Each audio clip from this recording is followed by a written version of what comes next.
Hola a todos y todas, bienvenidos a esta clase sobre hidatidosis. Soy Javiera Castel y estaré acompañándolos en el análisis de esta enfermedad causada por el parásito Echinococcus.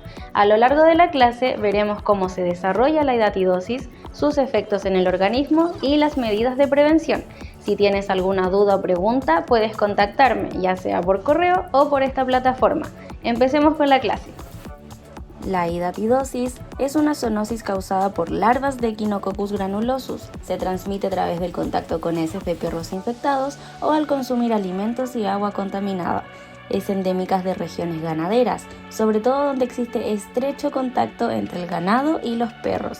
Se concentra preferentemente en áreas rurales, asociadas a condiciones de pobreza, práctica de la agricultura, zonas ganaderas con crianza de ovinos, caprinos y en menor proporción bovinos.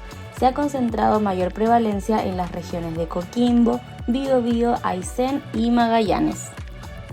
La infección con la forma adulta del parásito se denomina equinococcosis. Según la especie, los hospederos definitivos, que siempre son carnívoros, pueden ser perros, zorros, lobos, coyotes o perros salvajes. La infección con la forma larval o metacéstodo se llama hidatidosis y su hospedero intermediario son animales herbívoros y el hombre. En los seres humanos, la hidatidosis puede afectar diversos órganos, siendo el hígado y los pulmones los más comúnmente comprometidos. Además de las características generales de la enfermedad, cada localización presenta particularidades específicas. Es un céstodo de muy pequeña talla que vive fijo a la mucosa del intestino delgado del perro, el hospedero definitivo más importante, y también en otros cánidos como el lobo.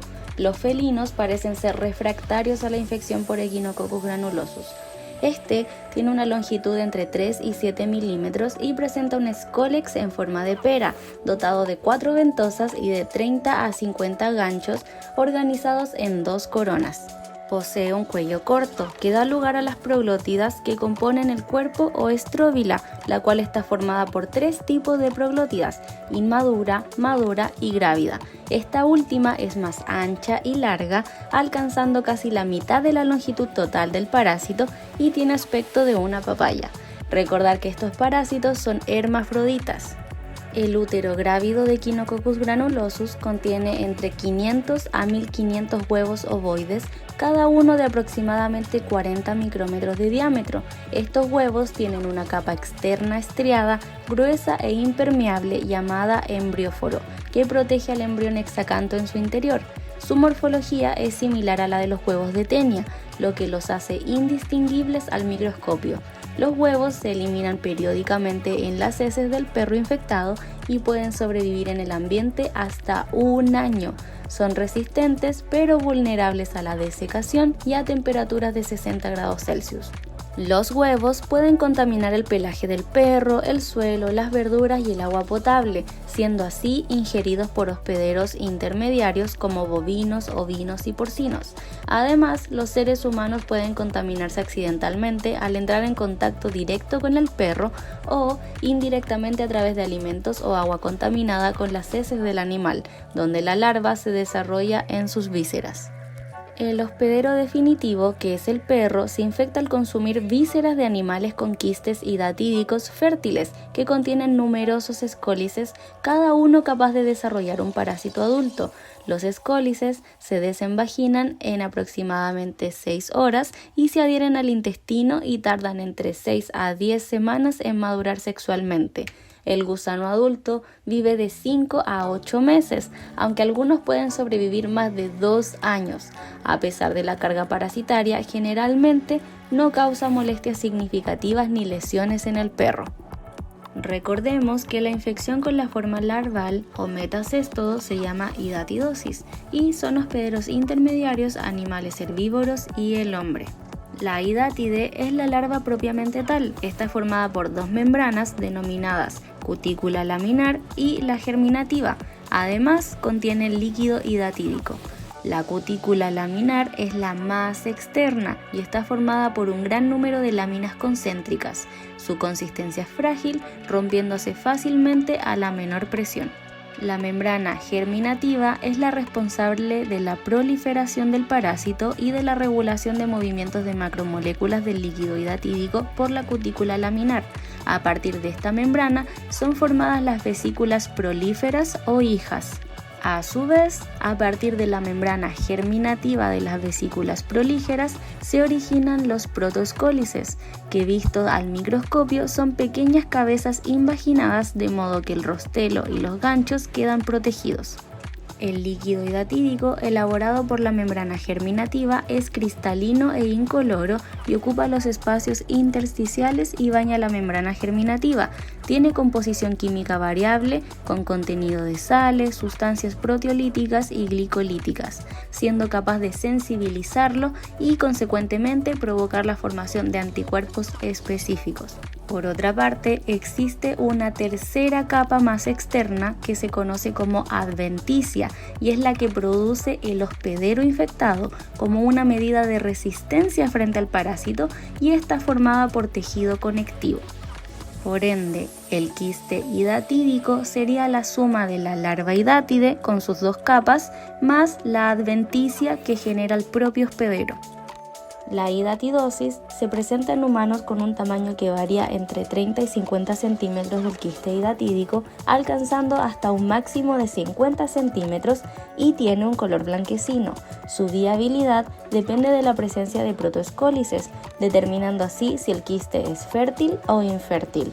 La evolución clínica de la enfermedad suele ser silenciosa debido a su crecimiento lento, que puede alcanzar aproximadamente 1 centímetro por año. El líquido hidatídico es un fluido claro y transparente que se compone en un 98% de agua, además de cloruro de sodio, glucosa, urea e indicios de proteínas con propiedades antigénicas. Estas sustancias son relevantes, ya que su ruptura puede desencadenar un shock anafiláctico. En su interior, el quiste también alberga elementos figurados, como vesículas prolíferas formadas a partir de la capa germinativa y protoescólices, que representan el escólex invaginado de la tenia, así como ganchitos. A modo resumen de lo que ya hemos hablado, Echinococcus granulosus mide entre 2 a 7 milímetros de largo y reside en el intestino delgado del huésped definitivo, que sería el perro. Las proglótidas grávidas liberan huevos que se eliminan en las heces y son inmediatamente infecciosos. Después de la ingestión por un huésped intermediario adecuado, los huevos eclosionan en el intestino delgado y liberan oncoesfera de 6 ganchos que penetran la pared intestinal y migran a través del sistema circulatorio a varios órganos, especialmente el hígado y los pulmones. En estos órganos se desarrolla un quiste hidatídico de pared gruesa que se agranda gradualmente, produciendo protoescólices y quistes hijos que llenan el interior del quiste. Los quistes se rompen y los protoescólices que se liberan pueden crear quistes secundarios en otros sitios dentro del cuerpo. Entonces, el hábitat es el intestino delgado de los cánidos, la forma infectante vendrían siendo los huevos embrionados, su vía de infección es oral al ingerir estos huevos del parásito, el mecanismo de transmisión es por fecalismo de los perros, la fuente de infección puede ser ya sea frutas, verdura, agua y el mismo pelaje de los perros que está contaminado con los huevos. El hospedero definitivo van a ser los cánidos y hospedero intermediario puede ser ovinos, caprinos, bovinos, porcinos e incluso el ser humano. En cuanto al cuadro clínico, la hidatidosis es una enfermedad parasitaria silenciosa que puede ser de crecimiento lento, grave y destructora, cualquiera que sea su localización. Generalmente se va a requerir de un tratamiento quirúrgico e incluso puede necesitar hospitalización prolongada. Puede llegar a producir la muerte, ya sea por el shock anafiláctico que vimos o cuando ocurre la ruptura de este quiste. La localización principal de los quistes primarios va a ser el hígado y el pulmón. En cuanto al humano, el hígado es la víscera más parasitada, pero en algunos animales como los ovinos, las más parasitadas es el pulmón. Otros órganos que se pueden infectar son vasos, riñones, músculo estriado, piel, sistema nervioso central, corazón, huesos y lengua. En el caso de la ubicación en el hueso, el parásito carcome este hueso y puede ocasionar fracturas.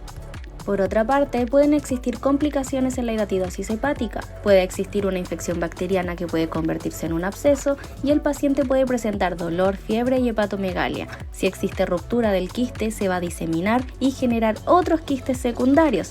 Si el quiste se rompe hacia las vías biliares, puede producir ictericia obstructiva. En el caso de que se rompa hacia el peritoneo, puede existir un shock anafiláctico que puede conducir a la muerte. Además, los quistes van a comprimir y desplazar los órganos vecinos. En cuanto a la hidatidosis pulmonar, también pueden ser asintomáticos y en general se puede diagnosticar mediante un hallazgo radiológico. Por ejemplo, una persona puede consultar y realizarse una radiografía de tórax por cualquier otra razón y aquí puede encontrar la presencia del quiste en el pulmón. Preferentemente se ubica en el lado inferior del lóbulo derecho y son quistes únicos. Debido a la compresión, puede generar dolor torácico, tos y hemoptisis. Otros síntomas más discretos son tos, dolores vagos, disnea y expectoración. Rara vez van a originar una hidatidosis secundaria a menos que estos se rompan. Para el diagnóstico, los antecedentes epidemiológicos del paciente son cruciales en la anamnesis para el diagnóstico. Es fundamental conocer la procedencia del paciente, especialmente si proviene de zonas rurales con alta prevalencia de la enfermedad, así como las condiciones de alimentación de sus mascotas y la posible presencia de perros vagos que puedan transmitir la infección. También se deben considerar los antecedentes de viaje a áreas endémicas, ya que la infección puede manifestarse años después, dado su crecimiento lento. Además, el examen físico es importante para palpar las masas y el examen de laboratorio e imaginológico son esenciales para complementar el diagnóstico. Los métodos considerados como gol estándar para esta parasitosis incluye la radiografía, la ultrasonografía, la ecografía, la tomografía computarizada, la resonancia magnética y la laparoscopía. Con respecto a las pruebas de laboratorio que pueden apoyar el diagnóstico, serían pruebas serológicas como ELISA y Western blot, el hemograma y pruebas bioquímicas. Se basan principalmente en pruebas de inmunodiagnóstico como ELISA y Western blot, que detectan IgG y son comúnmente utilizados en Chile. Además, la serología es valiosa post-cirugía, ya que tiende a negativizarse con el tiempo, generalmente entre 2 y 3 años. En el hemograma puede haber eosinofilia leve del 10% de los casos y algunos casos también leucocitosis. En las pruebas bioquímica o perfil hepático van a informar sobre el daño hepático o la ictericia, que también puede ser relevante. El tratamiento de la hidatidosis debe ser individualizado, considerando factores como la certeza del diagnóstico, la edad y condiciones del paciente, el tamaño y la ubicación del quiste y además la posibilidad de realizar la cirugía. La cirugía es el tratamiento de elección y su técnica depende de la experiencia del equipo médico. Aunque el albendazol se utiliza como tratamiento antiparasitario, ya no se recomienda administrarlo antes de la cirugía, debido a que no se reduce el tamaño del quiste de manera efectiva y puede aumentar el riesgo de ruptura durante el procedimiento, especialmente en quistes pulmonares. Sin embargo, se puede administrar poco antes de la cirugía como medida profiláctica. La prevención y control de la hidatidosis se basa en una tenencia responsable de los perros que incluya desparasitarlos según las recomendaciones veterinarias y evitar alimentarlos con vísceras crudas de animales potencialmente infectados. Es fundamental prevenir el contacto entre perros no desparasitados y niños, ya que estos últimos tienen una alta prevalencia de la enfermedad. Se debe fomentar prácticas como el lavado correcto de manos y la limpieza de frutas y verduras, además de evitar que los perros accedan a huertas y áreas de faenamiento. Se recomienda desparasitar a los perros cada 45 días y limitar su número, asegurando que aquellos que se tengan estén adecuadamente vacunados y desparasitados.